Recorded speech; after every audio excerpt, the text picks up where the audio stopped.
Greetings everyone, and welcome to another Genetic Engineering and Biotechnology News webinar. Our presentation today is entitled Innovative Analytical Strategies for Monitoring Critical Process Parameters and Critical Quality Attributes.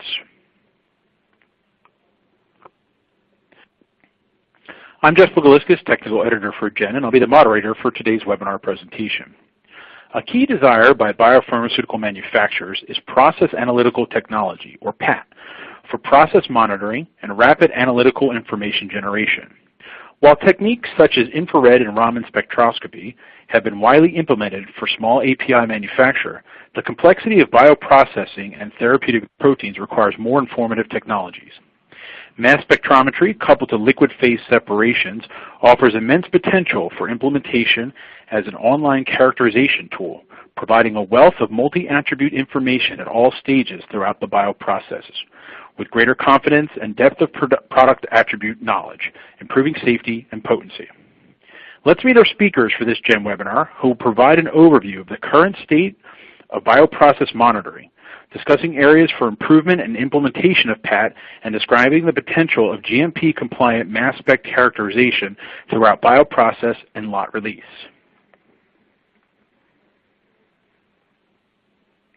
Jonathan Bones is a principal investigator at the National Institute for Bioprocessing Research and Training in Dublin.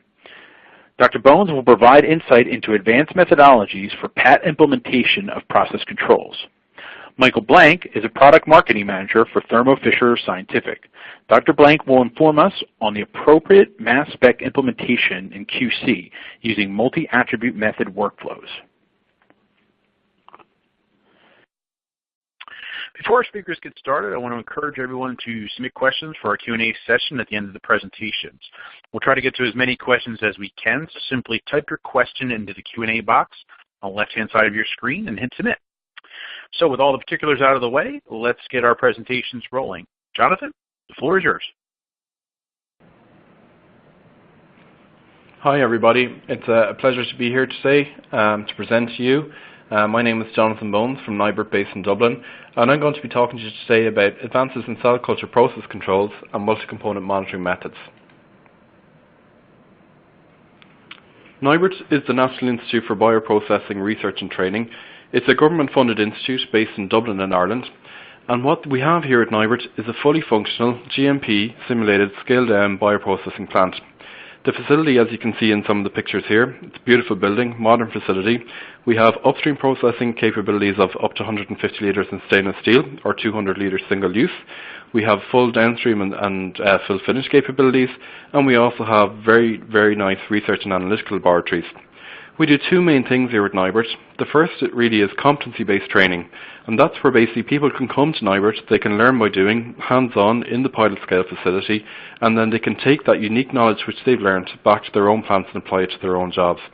The second aspect of what we do is research, and the research we do at NIR is really applied research, and it's there basically to work with industry to address kind of problems which they may have and to deliver impactful solutions for the problems which they may have with products or processes or whatever the challenges they face might be. I thought a good place to start today will be to actually review what process analytical technologies, or PAT, actually is.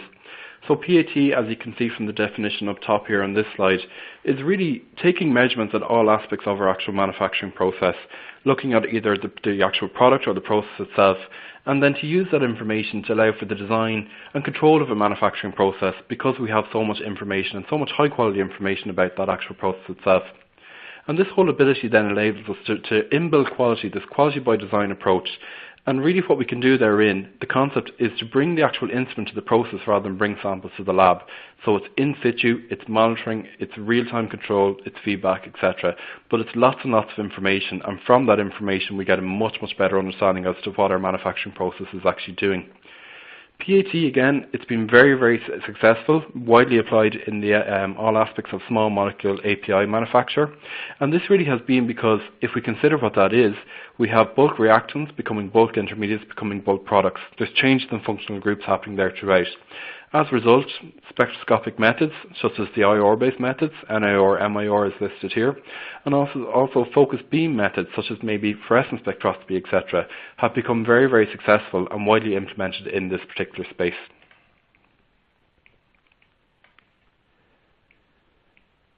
So if we look at what the actual success of PAT for API manufacture have meant, well, first things first, they've enabled kind of huge process improvement. We can now get things right first time because we have all this information, we have all this power because we can measure, and then we can apply that to actually improve our processes, which has huge economic impact, cost savings. We can save lots of money or potentially kind of go towards lean manufacturing and make the process better. The other big advantage is that we've been able to move from batch manufacture towards continuous manufacturing, and this has been accompanied by obviously improvements in flow chemistry. What this has allowed us to do is to actually go from inflexible rigid manufacturing, whereby you may have had one plant solely manufacturing one particular product, to move towards a much more dynamic or fluid approach, whereby now we can actually have a proactive supply chain. This obviously reduces the cost of medicines because our processes are now much more intensive, and it also allows things to become rapid. So if we have a need for one particular medicine, based on our actual kind of continuous or flow chemistry approach, we can be responsive. We can kind of go forward and actually get that out there for the market needs which may exist. And the key thing with this as well, obviously, is the concept of real-time release. Because we have now much more control and much more understanding of our process, this brings huge regulatory benefit. So we can measure at all aspects as we go along. We don't need to take a sample and send it off to the lab. We have that understanding the whole way throughout. The other aspect with this is, again, because we have that ability to measure, we can have smarter processes. So we can have process intervention, perhaps if there's a problem or something which has been identified. Or we can do this in a feedback or feed-forward loop. So altogether, PAT has been hugely impactful in API manufacture. It's really revolutionised us and allowed us to do things which may not have been previously possible. And the core reason for this, obviously, is the ability to measure. So a key example of what PAT has really allowed us to do in small molecule API manufacture, really nice paper which was published in Science last year from groups in MIT, and they basically showed that the traditional large-scale API chemical manufacturing plant could indeed be condensed and put on a rig such as that which you can see in the actual pictures which came from this paper. And this was really, really nice. It basically showed that based on the ability to measure, to have these kind of PAT-based technologies, you can go forward using advanced flow chemistry and go from that traditional inflexible plant to this highly flexible, highly efficient, modular approach, and really allow this to kind of go forward and create API as need be. They could go forward. They showed in that paper that they could produce up to 4 different products, up to USP quality grade. Really, really fascinating. And I suppose for us, the question then becomes, well, if you can do this for small molecules, can we, in theory, in the future, potentially do this for large molecules? Wouldn't that be great? So an interesting driving force really in the large molecules, the biopharmaceutical space, is that what we have seen with API was that the drive towards continuous processing actually followed the implementation of PAT. In the large molecule space, both of these things are happening at the same time. So really what we want to do is we want process intensification. We want to move towards continuous processing, as you can see in the actual cartoon, which is on this slide here, whereby effectively what we have is a dynamic manufacturing train. We have our media, we have perfusion, we have continuous chromatography. Effectively what we have is end-to-end linked in processes whereby we have raw materials in and drug substance out. But a key thing with this is that we need the ability to measure. We again have to go back to that definition. We need to be able to bring the actual lab to the manufacturing floor to allow us to have lots of confidence to really kind of understand these complex processes and to characterize these complex molecules. And there's a big driving force in doing this. As you can see it on the bottom, in terms of kind of traditional manufacture, the economic models predict that over a 10-year period there's massive economic savings to actually be had. And this is a good thing because, you know, obviously these molecules are life-changing and we really want to kind of drive down the actual cost, make processes more efficient and ultimately make these products available to the actual wider population. Like all things, if it was easy, we would have done this already.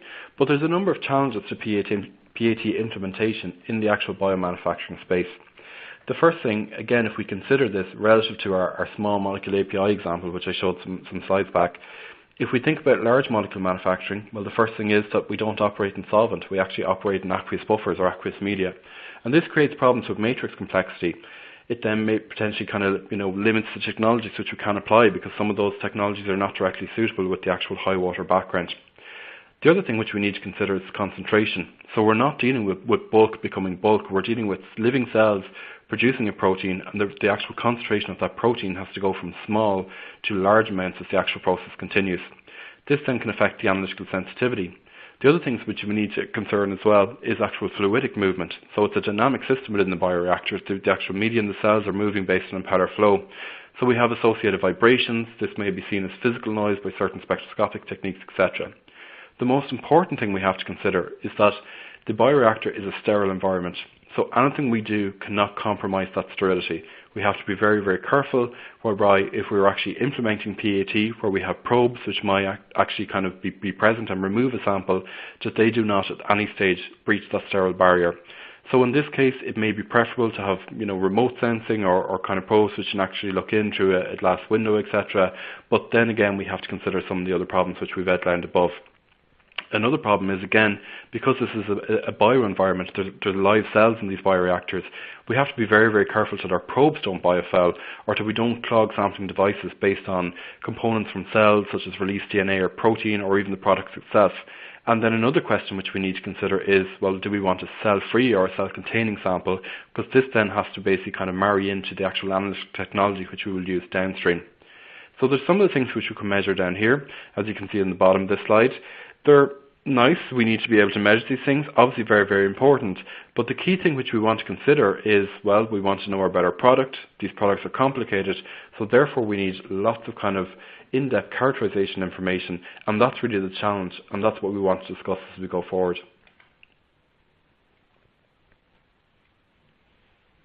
Shown on this slide here is the application of spectroscopic techniques such as NIR or Raman spectroscopy to the characterization of bioprocesses. And as you can see in these slides, we get spectra. In the case of NIR, those spectra look pretty general. You're looking at discrete changes in wave numbers, or you're trying to find these changes as potentially a process goes forward. Raman is kind of much more informative. You can see there's very defined changes which can be picked up from the actual spectra therein. But a key thing with these technologies is that we're basically collecting spectra. Those spectra correspond to changes in some components of the media. They may not have absolute kind of selectivity. They're basically kind of seeing a bulk response. And what's really required, if you notice basically on the actual kind of axis herein, is that there's a lot of post-acquisition processing required. This may be chemometric models, it may be spectral derivatives, etc. But from the actual spectra, we have to create this. So there's an associated data layer on top of the actual data collection itself. And this really complicates models because, how does that model hold? Is that model scalable? There's a lot of questions therein. So really a key desire is to have much more informative technologies such as those which are chromatography or mass spectrometry based, which provide us with lots and lots of information. But again, it's challenging, and let's see if we can kind of go forward and implement them.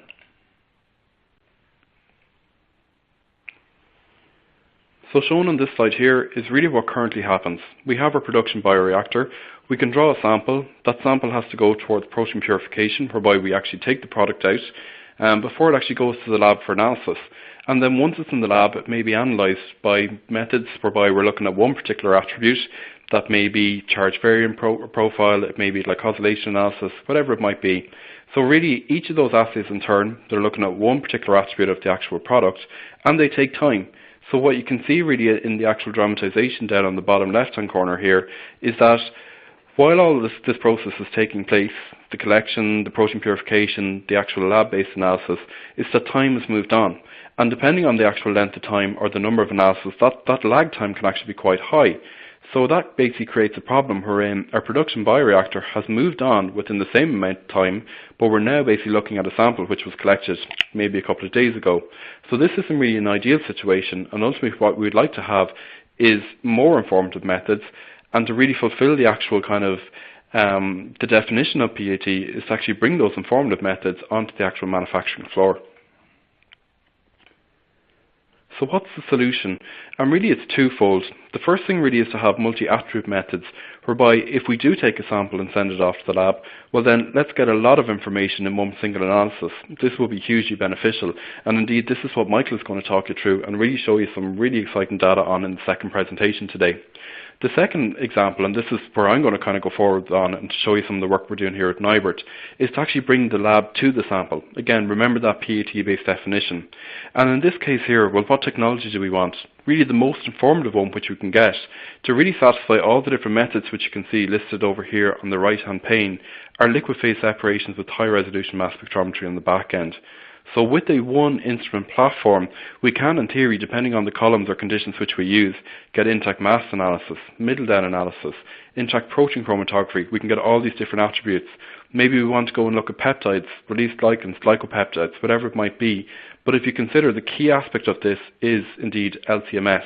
So it's one instrument platform, highly informative, and it really kind of satisfies this need to kind of perform this in-depth characterization and learn really lots and lots about the actual product, which aren't necessarily satisfied or delivered through, say, spectroscopic monitoring, as we would have shown a couple of slides back.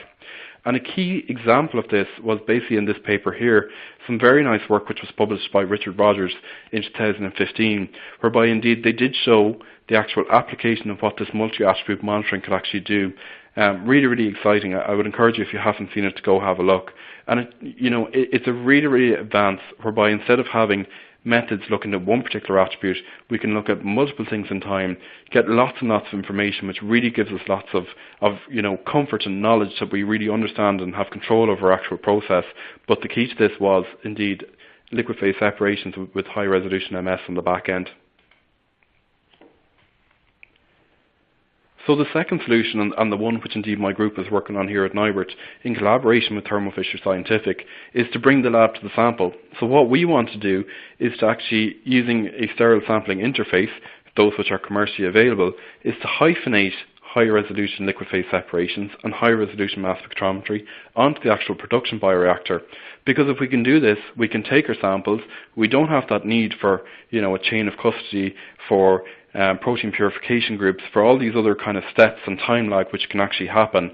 We can basically have the instrument in control. It can take the sample out, purify it, get your titer, do column switching to get different quality attributes such as aggregation or charge variation, and then basically with some small processing of the actual sample itself, we can pass it into the actual mass spectrometer and get mass analysis, sequence confirmation, post-translation modification, glycoforms.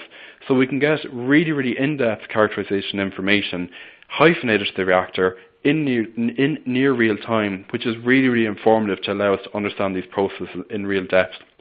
The other thing which we want to do is, well, let's not waste the media. There's process parameters in addition to kind of product quality parameters which we can look at. So by hyphenation of either another LC system or a 9-chromatograph or indeed a media analyzer, we can get lots of information about the process.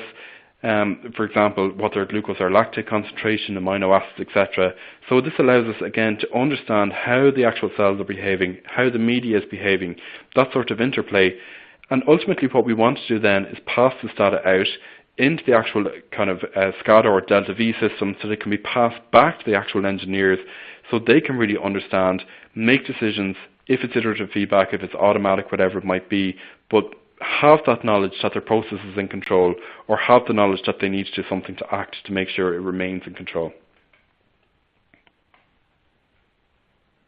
So the key limitation to the actual realization of what we're currently working on is the sampling interface.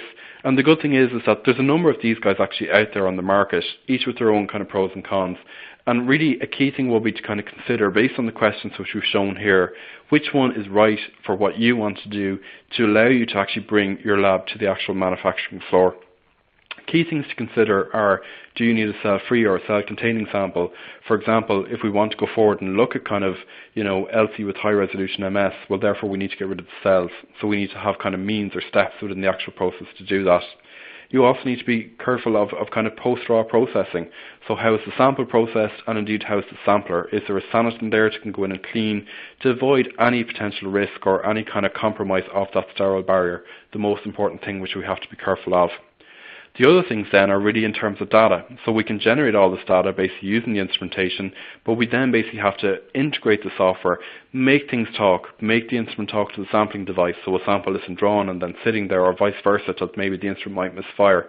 So we need to be careful so we can do this, process the data, and then pass it back to the actual instrument control system or to the actual SCADA system, whereby then the actual process engineers can see this, they can understand trends, they can make decisions, and they can really move forward and get the max out of that particular process. So in the future, where do we want to go with this? Obviously the ultimate goal is to get towards near real-time release. And the key thing with that, if we consider again this cartoon process here between our upstream, downstream and fill finish, Well, one of the things, first of all, is to actually have more control within the reactor itself. And we have an active project here with our collaborators in the Tyndall National Institute, whereby we're actually developing new concepts for actual sensor design, sensors that may be mobile within the bioreactor, which again can find hotspots which can feed back based on wireless transmission to create these smart systems for integrated control. The other key aspect then basically is, well, the characterization methods which I've shown you, bringing the lab to the manufacturing floor. The key thing there is let's have MS everywhere. So as I've shown you in the previous slide, you can have MS on the actual upstream, on your bioreactor. You can have a very, very similar setup on the downstream, again monitoring quality attributes, monitoring perhaps for optimization of the purification, should you stop collecting a peak earlier, etc., whatever it might be, whatever the question really is therein. And then again, actually having MS on the back end where you're actually looking at drug product. So can you pick up things like aggregation, is there a problem therein with formulation, etc.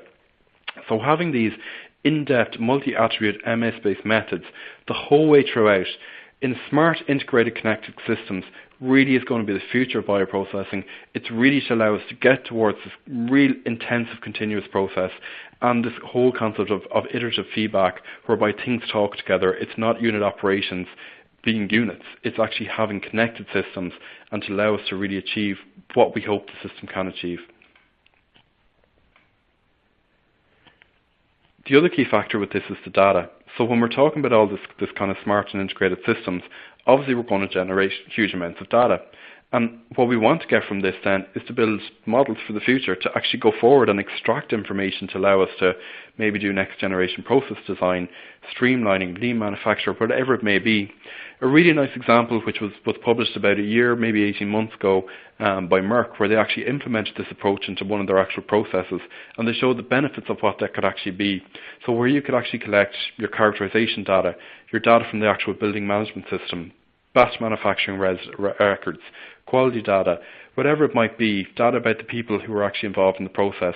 And you can bring all this together using fantastic big data tools like Apache Spark or Hadoop, and then basically go and query this and build knowledge-based models from it, and then ultimately improve and streamline what we can do to realize the true potential for the benefits really for intensification to kind of drive down costs, etc. as we go forward. And this is a key aspect of research also here at NIR. It's been performed by my colleague Dr. Colin Clark, who really is kind of pioneering this aspect. But ultimately this is the future. This is going to allow us to realize biomanufacturing 4.0. The future of biomanufacturing, it's really exciting. There's so many things happening in this space at the moment. You know, what we can see basically as an example is shown here again in the cartoon. This third and fourth revolution in manufacturing is really happening simultaneously, and the key to this is technology. So the pieces exist out there, as I've shown you. We have the high resolution instruments, we have sampling interfaces, we now have kind of improvements in the process. The challenge for us as scientists is to link all this together and allow us to really realize the potential. And ultimately, you know, who knows what the future may hold, but we could get towards the push-button plant where effectively, you know, driven by technology, the improvements which could be realized really could be phenomenal. So finally, to wrap up before I pass you over to Michael, who's going to actually talk you through some really exciting applications of this multi-attribute monitoring. There's innovation happening in all aspects of bioprocessing, and it's moving so fast, but it's a really, really exciting time. The other nice thing with this is that, you know, when we consider that really the kind of IP in these processes is in the actual molecule, in the cell line, in the media, the unit operations of manufacturing are pretty much the same across multiple processes, you know, be they MABs or be they whatever, according to a specific protein type. And because we have degeneracy, this is really nice because effectively if we can apply technology to one process, in theory we can apply it to many different types of process. It's analytical science, it's driving all this, it's key improvements in technology, but it's more than just a measurement. What we need to do is actually measure that data, but translate it into meaning and relate it back to the molecule itself, so we can really empower the process engineers, the people who actually do the actual kind of the manufacturer, who generate these kind of molecules, so that they know and that they have comfort in what they do and this whole level of iterative feedback in integrated systems. Key to the success, as you'll see, is multi-attribute monitoring. It's analytical chemistry. We have to be able to kind of monitor a process, monitor a product, and keep the data and processes and make it all flow. Ultimately, where we want to go, we think that having all this information together, we're going to get towards integrated systems. When we combine this with automation, we're going to get towards this whole concept of smart bioprocessing, and that's something which I think is really exciting. So I hope I've been able to give you a snapshot of some of the exciting things which we have going on here at NIBRT in collaboration with Thermo Fisher Scientific.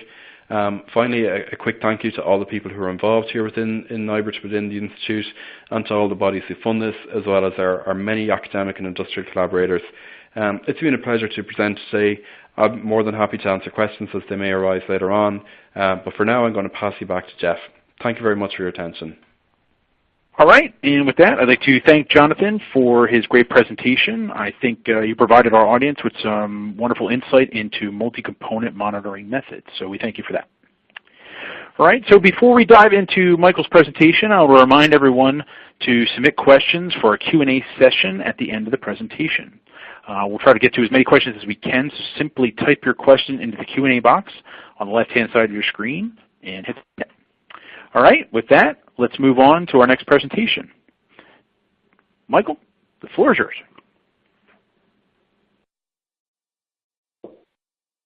That was a very great talk, Jonathan. Thank you very much for the introduction. My name is Michael Blank, and it's my pleasure to speak to you today about one application of mass spectrometry in the QC lab. This will be the multi-attribute method.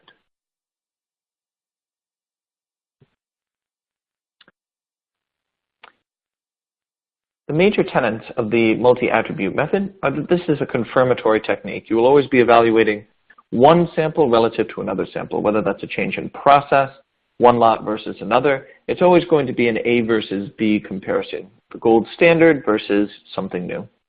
The second, and I can't stress this enough, is you need the highest quality data possible, and this means high resolution.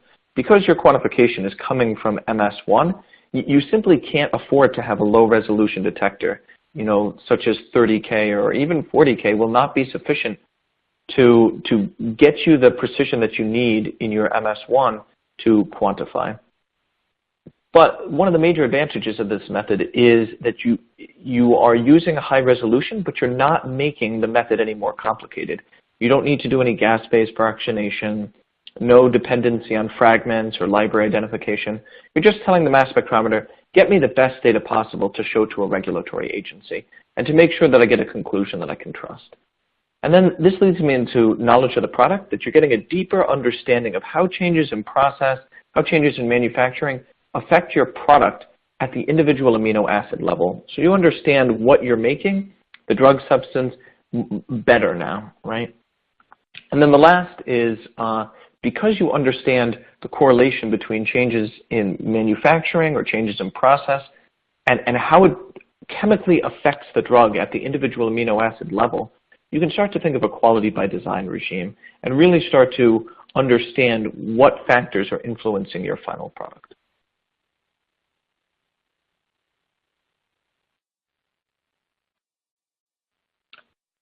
So in a typical lot release method, such as cation exchange chromatography, combined with UV detection, you're going to get multiple peaks, multiple features in your UV chromatogram, but buried underneath each of these features is many different attributes. So under the acidic variants are buried different kinds of deamidations, different kinds of glycation, and each of these can have a safety or potency factor to it. Some of them may be perfectly safe, but low potency. Others may be potent, but may have an immunogenic effect, for example.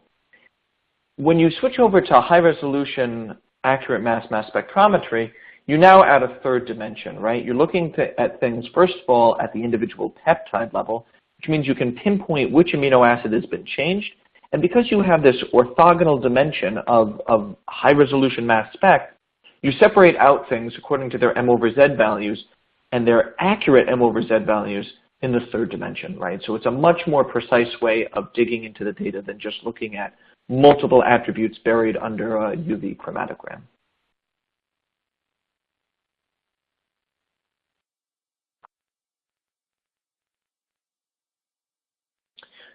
So in a typical lot release or product characterization strategy, you do a wide variety of tests. They can include all or some of these. These might be unusual glycosylation assessment, glycation assessment, oxidation assessment, deamidation, etc., even into HCPs.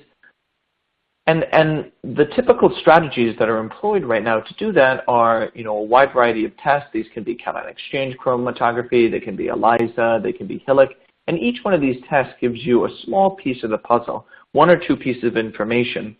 And the take-home message from this is twofold. One, even if you did all of these tests, right, you still wouldn't get the answer to all of the particular characterizations that you're trying to perform.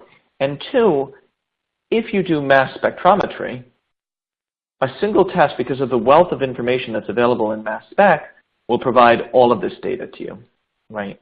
So while it doesn't provide every single piece, it's providing a richer set of data than even if you did all of these tests combined. And that's really the utility and power of this method. But it's more than just replacing these tests. It's adding deeper knowledge about the product.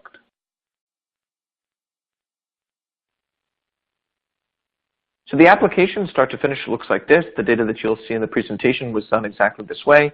You take a monoclonal antibody digest. We used 3 micrograms of trypsin-digested NIST-MAB. We ran it through a 1.5 micron particle size column. This provides very, very high resolving power. It's a AccuCore Vanquish. It's designed to work with the Vanquish system, so the two pair pretty well together. It's a 70-minute gradient with a second blanking gradient at the end. We ran this on a Q-Exactive HF, but again, it runs on any Exactive series instrument from the E+ all the way up. We did the discovery workflow to determine which attributes to monitor in Biopharma Finder 2.0.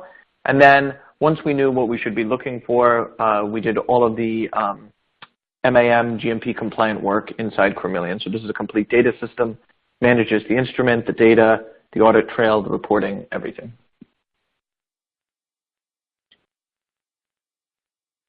Sample prep consisted of product denaturation and high molar guanidine, followed by reduction with 500 millimolar DTT for 30 minutes, alkylation with 500 millimolar iodoacetate for 20 minutes. We then desalted and performed trypsin digestion at 37 degrees for 30 minutes. So this is not only fast, but it's also very gentle. It's only 37 degrees for 30 minutes. So you're not really introducing chemical modifications into the product. You really are assessing changes in the product due to manufacturing or due to process, not due to sample prep. We did a peptide map on the same QHF instrument. This allowed us to identify which critical quality attributes to monitor. And then we transmitted the list into Chromeleon, which took over data acquisition on the instrument. It performed targeted detection of the attributes that we nominated as being important, and then new feature detection. This is a final sanity check. It's a blind way of looking for any features that you were not expecting, but that are dramatically different between the new sample and your standard. And all of this is based on the work by Rich Rogers. Here's the seminal paper in the top right corner, and he in that paper used the same equipment, right? So we're not really deviating that much from what's been done in the literature. It's the same hardware, same software.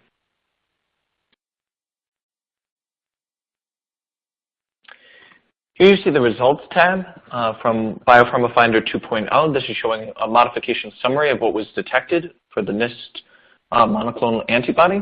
You can see right now we're looking at an isoaspartic acid isomerization. And you can see that Biopharma Finder has done a very good job at distinguishing the main normal aspartic acid XIC from that of the isoaspartic acid peptide. And that's in the top right corner. You can see it in green. There's a very small XIC feature compared to the main feature, which is immediately to the right. How does it know how to do that? Well, you can see that it's correctly identified the peptide based off of the match from the MS-MS spectra, but it's also looking for a retention time shift. And you can see that the predicted retention time shift of -1%, it's actually seeing a -2%. So it's saying, okay, this is an isoaspartic acid peak. It's smart enough to look for that. We can look at how good the identification was. Not only does Biopharma Finder show you which B and Y ions will result from a particular peptide being fragmented, but it predicts the relative abundance of those ions as well. So it's giving you a fingerprint. It's saying which fragments are expected to be the most intense, and it actually knows for which instrument and for which fragmentation type and for which fragmentation energy. And so you're getting more information than just a simple library match. Oh, you found this B ion, you found this Y ion. It's actually, really, really improving your confidence to say yes. For instance, Y12 2+ is expected to be the most intense. It is. And you can see here that the match between the predicted and the observed in the bottom right is actually very good. This, combined with the mass accuracy, the number of fragments detected, and a whole bunch of other information, is used to combine into the confidence score, which for this peptide is 100%. And then Biopharma Finder is actually a tremendously valuable tool in not only determining which CQAs to target, but which components to use to quantify those CQAs. Is the +2 or the +3 charge state better? Should I use the tryptic peptide or the missed cleavage peptide? Biopharma Finder is actually highlighted in bold which ones work best. So it's done a lot of the assay development work for me ahead of time. It's showing you which ones it's using by default, but you have the option to check or uncheck and say use these or don't use these. And then depending on which ones you've checked, you can export them directly to Chromeleon. So you can say, well, I know that the +2 is the best, but I also want to include the +3 that you found as well in my quantitation. And Biopharma Finder is a tremendously valuable discovery and sort of method building tool for the steps later on.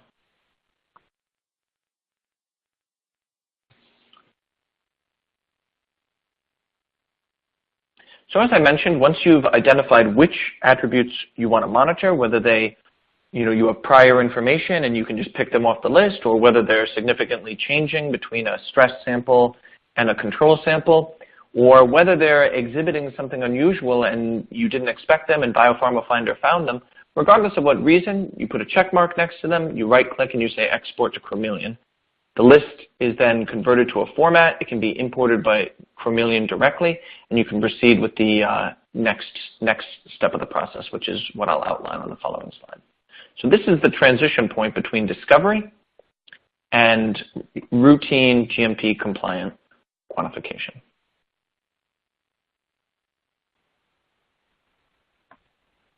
Data acquisition as part of the MAM method is relatively straightforward.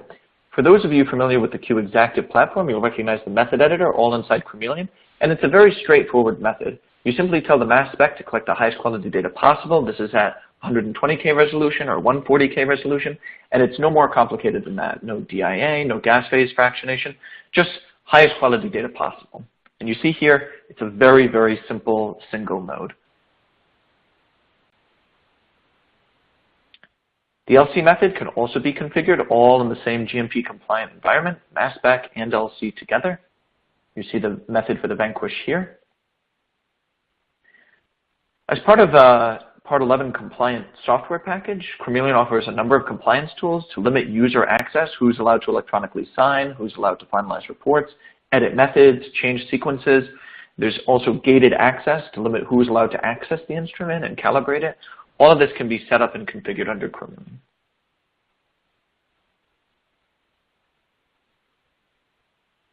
Another component of operating in a GMP-compliant software environment is the audit trail. Not only is there an instrument audit trail, which records everything that happens to the LC or the mass spec, but there's also a data audit trail, which records changes that are done to the method and the processing setup. You can see here, as marked with a red exclamation point, I've changed the composite scoring threshold. We'll cover that on a slide a little bit from now. I've changed the threshold from 2 to 3, so it's become more strict. It records when this change was made, who made it, and why. You can see that there's a comment there.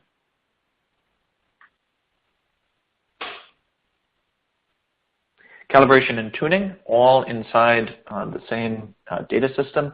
If you press tune, it brings up the familiar Q-Exactive tune. Everything that you do is recorded. And it gives you an update about when the last time the instrument was calibrated. You can also manage the LC, set the flow rate, everything. And then finally, you're ready to run. You set up your sequence. And what's really nice is that all of the peripheral files, your instrument methods, your processing methods, your report templates, even your view settings are all stored together with the sequence. So it helps keep everything organized together. There's no questions, which method did I use, what folder was that in. And when you're ready to transfer these methods to another installation, you right-click and package it all up. And you'll see that on the last slide. And it takes everything, the raw data, the sequence, and all of the processing and reporting methods together.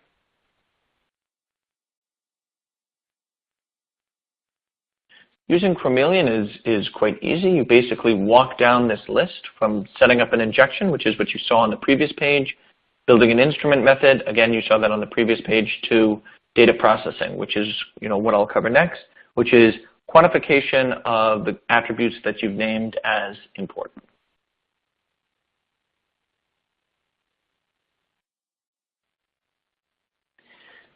This is one of Chromeleon's most powerful features, and this is the composite scoring. And this is what I was discussing earlier. You want to be able to get a very confident and quick answer about whether this peptide is confirmed and whether you can believe the quantitation answer that you're getting. So what we've done here is we're saying evaluate the peptide not only on whether you've detected the monoisotopic peak, but whether you've also found other isotopes, M+1, M+2, even M+3 and M+4. It's going to look for all of them. It's going to look for multiple charge states. It's only allowed to look at a particular retention time window. So again, you're also factoring in retention time there. And it's also evaluating isotopic correlation. And we'll go through all of that. So right now, it needs 2 of the criteria on the bottom to pass. If it only gets 1, it's an indeterminate result, and if it gets none, obviously that's a fail. So it looks at isotopic correlation. This is saying, well, for this peptide of a fixed elemental composition, it should have a particular isotopic envelope. How does the isotopic envelope compare to the theory? And this is one of the most powerful ways of distinguishing whether the peptide that you have is correct or not. It's a powerful evaluation. And it's very easy. The user doesn't have to do anything. Chromeleon is going to handle this in the background. It's going to look at the mass accuracy, as I pointed out, for not only the mono, but for all of the isotopes. And then finally, it's going to look at the apex alignment. And the ability to look at multiple charge states here is really powerful. Because what it's going to do is it's going to say, well, I'm looking at the +2 charge state, and I'm looking at the +3 charge state. Those should coelute, do they? And so based on all of these automatic, by the way, evaluations that are happening in the background, you can get a green check mark, yes, I found this peptide, or a red X, no. This peptide was not detected, or the result is indeterminate, you can't trust this data. And that's exactly what you want for the QC lab. Pass, you got it. Fail, no. This is out of spec.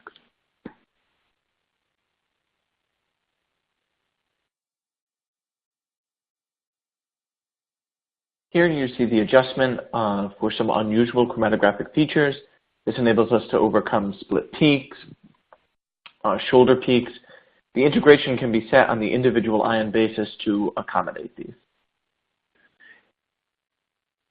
And then one of the most powerful tools in Chromeleon is the ability to set the retention time 1 ahead of time, but more so to use other peptides as a reference for a second peptide.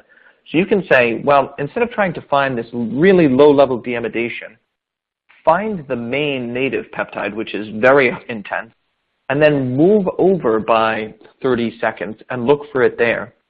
And in the case of ISO-D, where the chemical composition is identical, so you're going to have the exact same M/Z values, you can actually have Chromeleon be very smart and shift over the retention time window such that it can't even see the main peak, but is still able to account for retention time variation. And in this way, you can have a method that's robust and still automatically gets you the right peak without you having to manually adjust everything.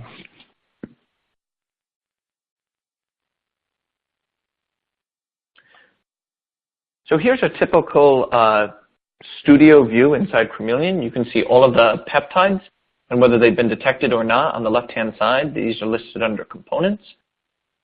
You can see what stage of the experiment we're on. So again, we're doing the targeted data processing. You can see the ion chromatogram, the extracted ion chromatogram here for the peptide that we're looking at, the mono, the M+1, the M+2, etc. You can see it's a nice sharp peak. You can see the interactive results. So the results will populate live as the run is going. So you can get the answer if you're very impatient. Once the peptide elutes, you see the mass spectra, and then you see the isotopic correlation, which is what I was referring to earlier. And you can say, yes, how well does this peptide match the theory? And in this case, it's a very close match. So it's a great way of interrogating the data. In many cases, you have sufficient chromatographic resolution to separate the deamidated peptide from the native counterpart, but in many cases, such as asparagine 62, you don't. It appears as a single peak, as you can see here, and when you collect the data at 30K resolution, you're only able to do an actually 25 ppm extraction based on the formula resolution equals m over delta m. Delta m, the m over z peak is so wide that it encompasses more than 25 ppm. So doing less than that is not really a valid approach. You end up with two features, right? Two peaks as you see here, but they have the same retention time and you're seeing a relative abundance of 72%. This is the wrong answer, obviously. And Chromeleon will flag this immediately and let you know. Here you see the theoretical isotopic correlation, that's in purple, and then the colored lines represent replicate digest. This will fail. Chromeleon will give you an out-of-spec result, and the isotopic correlation will really make it quite clear that you've grabbed the native peptide instead of the deamidated one, or a convolved combination of the two. If you make the mistake of trying to actually do 5 ppm extraction, it's not really possible in this case with 30K data. The data quality is just not high enough. You do end up with two features, but the relative abundance does make more sense, but Chromeleon again flags it and says, no, this is still not correct. Why? You've actually over-extracted the data. Because of the broadness of the m over z peak, you don't have a mono here because the mass accuracy is actually shifted by more than 5 ppm. The data quality is just not there no matter how hard you want to extract at 5 ppm. So you can see that this is the wrong answer as well. Now, if you do the right thing and collect the data at 120K resolution based on the formula, resolution is m over delta m, you can do a 5 ppm extraction. You end up with two clean features, different retention times, the relative abundance makes sense, and Chromeleon gives you an in-spec result. So this is the way to do it. Now we can move down one and move on to non-targeted MS processing. This is looking for new features.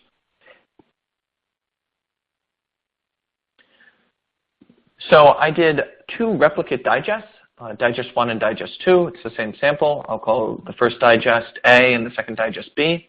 I can look for new features that are above 0.1% of the base peak. This is very sensitive, considering that usually with UV you're looking for something that's more than 1%. And I can look in the third dimension too to say, well, it's a new feature if it's more than plus or minus 5 ppm away from another feature and more than half a minute away from something that you've already seen.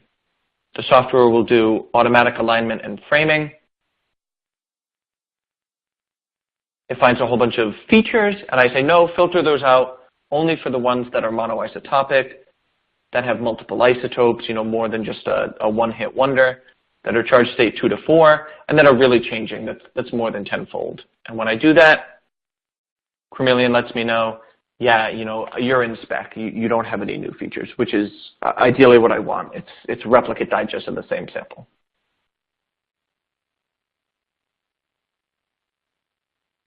We then stressed out the sample. This was done at pH 8 for 2 weeks.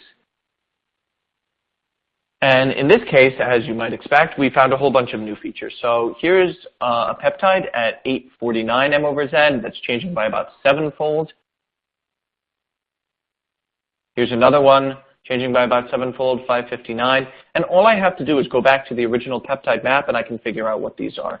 So the first one was penny K. I just looked it up in the original peptide map. This one was the isoaspartic acid I was looking for earlier. And so in the QC lab, I don't have to be worrying about a library search, a database search, trying to figure out what these are. It's enough to just say, okay, it's out of spec, send it back, and then it's very straightforward to figure out what these are from the original peptide map. And just in case you don't believe me, here's the raw data. You can see there's the main aspartic acid containing peptide. The isoaspartic acid peak is a little bit too lower retention time. And you can see on the top XIC, yeah, that is actually quite quite increased over the time zero.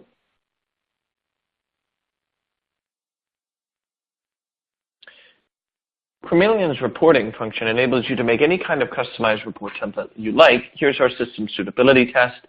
It evaluates 7 or 7+2 of the main sequence peptides from the NIS monoclonal antibody, including some oxidations and some deamidations, that's the +2, and one of the major glycoforms, all throughout the retention time. It evaluates them on retention time reproducibility, on peak area reproducibility, peak area minimum, so that did it clear the minimum area that you expect, and mass accuracy, obviously. And it will automatically evaluate them based on whatever criteria you set and give you a pass or fail.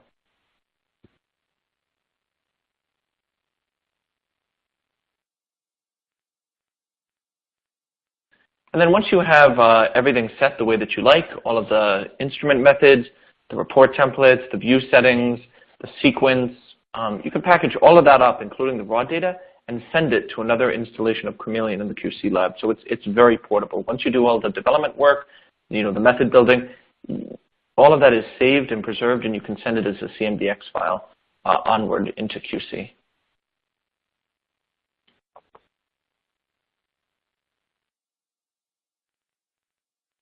So the multi-attribute method I've shown you is powerful.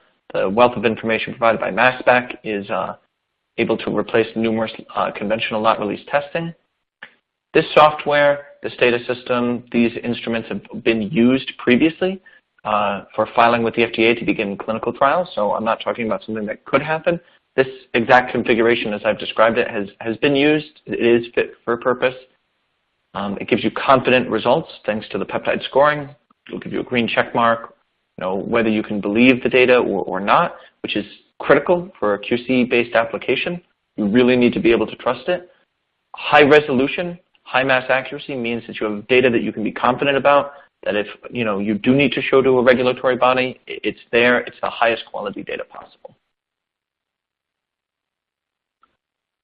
The method is easy to use. Again, it's an MS1 method. You don't need to be a mass spec expert. No gas phase fractionation, nothing like that. And it's insightful. You really better understand the product, you get deeper knowledge, and you can start to, improve the quality by design. And with that, thank you everyone for your attention. It's been great, and I'm happy to take any questions. All right, with that, I'd like to thank Michael for a great talk. I think our audience now has a greater appreciation of the benefits of multi-attribute method workflows. So again, thank you for that. All right, so before we start our Q&A session, I want to let everyone know this is your final chance to submit questions for our speakers.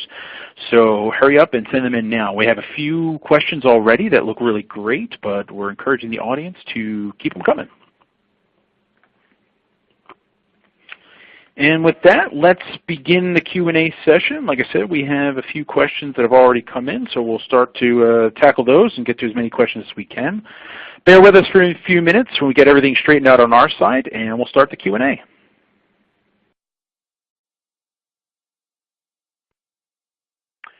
right, everyone, so I have a few questions that have come in. Our first question is for Jonathan. Jonathan, one of our audience members would like to know, how close are we to bringing together all of the data from real-time monitoring from various techniques and providing real-time trends of the data, meaning proactive course correction can take place? Hey Jeff, so it's probably one of those things that's in the kind of near to distant future. I suppose that there's a couple of things associated with really making this happen. From the informatics side of the house, I think there's a lot of stuff going on there in the big data fields. So the good news is that we can probably learn and we can probably effectively transfer technology which has been developed by those focused in data analytics and other kind of associated ICT-aligned industries into the actual space. Probably one of the biggest challenges, which probably lies on more the analytical side of the house, is the extraction of knowledge from the data. I think there's been massive strides made in that. You can see that from Michael's presentation just gone. So it's something which is really happening. There's lots of kind of scope out there. There's lots of things happening. So the real question really, I suppose, for us is let's just do it and let's see what we can actually kind of garner from it.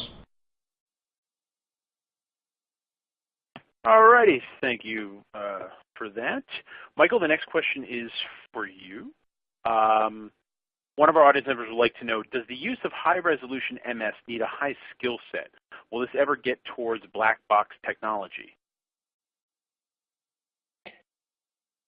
To answer that, I think it's actually very close, and this is one of the advantages of using high resolution, is that it doesn't make the mass spec any method more complicated. So right now, it's not the user that's doing the additional mass spec expertise. It's really just telling the mass spec, hey, you work harder for me, and it's literally just a single setting. That's it. And so I think in terms of black box, it's certainly getting there, where you don't need to be a mass spec expert. You just say, hey, get me the best data possible. That's it. You change one setting. All right, great. Thanks, Michael. Just before we get to the next question, I want to remind everyone that there's a survey in the little widget area section. If you guys care to take that, that would be interesting for all of us to see the answers to that. So that's should be on the right-hand side of your screen at the bottom there, a little widget section. Click that up and a few questions to answer there. So let's move on to our next question for Jonathan. Jonathan, in your opinion, will PAT technology ever have sufficient resolution for a non-monoclonal antibody recombinant protein production systems, example, E. coli expression? Well, I suppose the short answer there is that we would hope so. I think the honest answer, it probably depends on the technology platform which is going to be used. One of the good things about E. coli is that they're generally kind of very high producers, so sensitivity therein should not be a problem. It also obviously depends whether the protein is retained in inclusion bodies or expressed. So there's a couple of associated challenges therein. If it is, using the approaches which we've kind of outlined today, whereby we want to use liquid phase separations and mass spec on the actual manufacturing floor as a PAT technology, I suppose the big question really is, as long as we have some sort of affinity tag, be it a his tag or wherever it might be on the protein, which would standardly be there for purification purposes anyway, if that's there, then we can actually use that to our advantage in the analytical space, and then effectively tailor the methodologies thereafter to what we want to look for. The other nice thing probably with E. coli-derived proteins is that they're generally smaller and simpler. So in that case, there, we were not looking, as it might be for glycoforms. It should simplify the number of quality attributes, which would need to be considered in any sort of analytical platform. But it's one of those things, we hope we could do it. It's like Anton, I think if people have the challenge, then kind of let's see what we can tackle and let's see what we can deliver. Great. Thanks, Jonathan. Michael, another question for you. With the CQA identification happening in discovery phase and transferring through towards the QC and lot release, if new peaks are found, how easy is it to go back to find what they are? Is this all networked? So right now, the strategy is that for the QC lab, we want to make things as robust and easy as possible. So the new feature detection is fairly straightforward. There's some arbitrary settings that you can just kind of lock in. It will say, okay, we've detected some new features. And then what I do is if there is something new, I can go back to the original peptide map that I made, for both the stress study, which I have to do anyways. I have to do this work ahead of time to figure out which CQAs. And generally what I find is it's on the list. So I don't need to make the method any more complicated. I don't need to burden the QC lab with say, like a library search. They can send the data to me and say, okay, what is this? I can go back to the peptide map and say, yeah, this is something that we've already identified. It's this. And, yes, there is some expertise then required at that point, but the idea is to take that out of the QC lab, which is why it's not done inside Chromeleon. But it is very straightforward. I can actually just punch in the M over Z value into the peptide map, and it'll come back with what it's found. Alrighty, thank you, sir, for that one.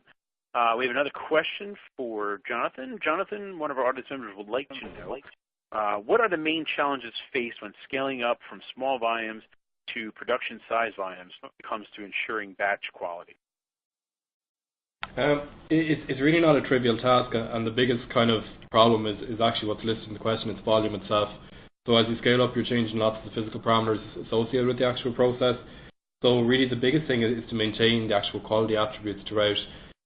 So there's quite a bit of kind of process optimization, media optimization, other kind of bioprocessing parameters which need to be looked at. I suppose the nice thing with this is that there's been significant advances in quality by design and design of experiments-based approaches to ensure that I suppose scale-up can be facilitated to avoid kind of problems which may have been reported in the past, etc., with changes in quality attributes. But a key thing really is measurement. It's having that ability to kind of really understand your process on the small scale and then characterize it to ensure scalability as you go from small to large. All righty, thank you, Jonathan. Michael, another question for you. Can the use of these highly accurate technologies be scaled across different sites? Can a single data system be used, or is it a standalone setup? Chameleon has an enterprise solution, which means that you can actually have the secure data vault stored on an enterprise server. So all of the data can come directly from the instrument and be stored on this remote server, and then you can have different processing stations be able to pull down and access that data as you like. And there's all sorts of safety features. You know, if the network connection is lost between the instrument and the data server, you know, it's stored locally until the connection is restored. And you can start to think of this as a real enterprise solution. The other way that you can do it is you can package up these CMBX files, you know, with everything made, your processing templates, and ship them from site to site. And this is actually being done out there right now, where, you know, once method development is done at one site, you know, it can be transferred to another site across the world. So I would definitely say that it's not just a single site technique. It's really modular, and you can make it as globalized or as local as you want, but you're really not locked into a one instrument configuration. Alrighty, and stay with us, Michael. We have another question or two for you. So one of our audience members says, I can see that MAM is an excellent characterization tool, but sample prep and analysis take time. How can this analytical tool be applied in real time for operation of chromatography column step? So the way that I would say that, that's a very good question, and it's something that, you know, I think scares people a lot about doing peptide maps in general, and this is something that I touched on briefly. This particular sample prep is designed to be as gentle on the sample as possible, right? So you see that, you know, in comparison with an overnight digest or a high temperature digest, this is 37 degrees for about 30 minutes. And it's really, you know, sometimes we'll see deamidation that's on the order of, you know, 0.002%. You know, we have one site on this NIST map that's showing that. And to the people that would say, yeah, you know, this kind of digestive technique is going to be harder on the sample than, say, doing it on the intact or subunit level, to see something at 0.002% is going to be extremely challenging at the subunit level, or certainly at the intact level. It's something that you're really going to be able to access at the peptide map. So to make sure that it's not coming from, so this is really the reason why we want to do the peptide map, because it's giving us such detailed information that you're not going to really be able to get anywhere else. And so to make sure that it really is gentle, you know, we think that we found, and this is a sample prep that's been developed by Amgen. They made a paper about it in 2009. That's really, really, you know, soft on the sample to make sure that any big changes that you see are coming from, you know, the manufacturing change. And we've done some stress studies, and usually, you know, the stress studies that we see, it goes from, you know, say 0.002% to 0.7%. So that's more than a tenfold increase, but still extremely low. And so we think that we have, you know, a sample prep that makes modifications that's well below the order of what you see from a stress. But again, yes, that is something that's, you know, risky about doing a peptide map. Alrighty, thank you, Michael. And we have one last question for our webinar today. For you again, how do you distinguish true CQAs versus changes arbitrarily introduced through sample preparation, for example, digestion or LC-MS analysis? Yeah, that's sort of the same same kind of line of thinking. Is that again, you want a very gentle sample prep.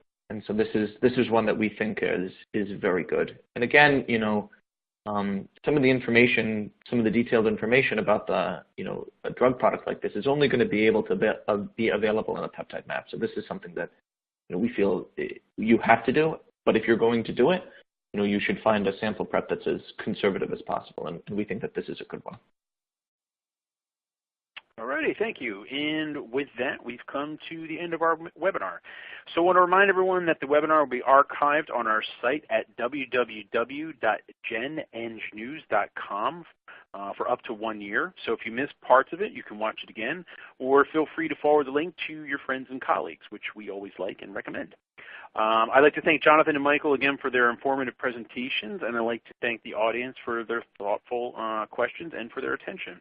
And a very special thanks to Thermo Fisher for sponsoring this webinar. So hopefully we'll see you again in another Gen webinar in the near future. Goodbye for now.